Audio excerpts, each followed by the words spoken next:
Have you ever heard of the legend of the female pope who ruled during the Middle Ages? Her name was Pope Joan. According to this legend, Joan reigned for just over 2 years under the name of John VIII. Details about her life, if she existed, are very difficult to prove.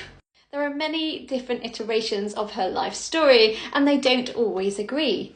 Allegedly, she was an English woman who was well educated, and she apparently fell in love with a Benedictine monk, and he encouraged her to dress as a man so that she could accompany him to Athens. Joan was apparently a great scholar, and she soon moved to Rome. And whilst in Rome, she managed to rise up the ranks and actually be appointed a cardinal. Continuing and excelling within this career, Joan was eventually elected pope. And so, as the legend goes, she reigned for just over 2 years without any problems at all.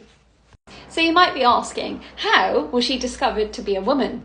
Well, apparently, while she was on a procession going through Rome, she suddenly gave birth in the streets.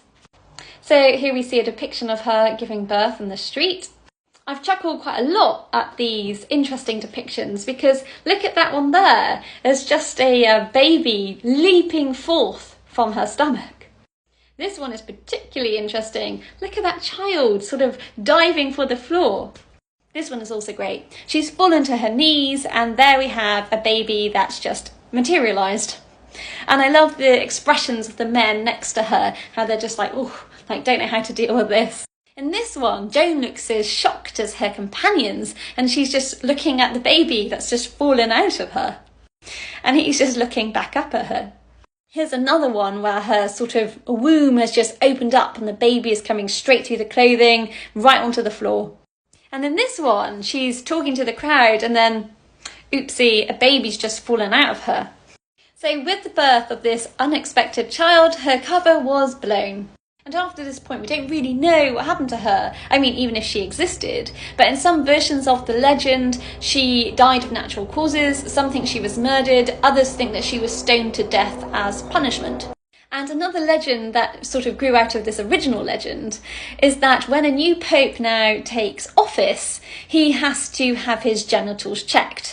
And this is what we can see here. This man is putting his hands through this little wooden opening and touching and just checking that he has his balls intact.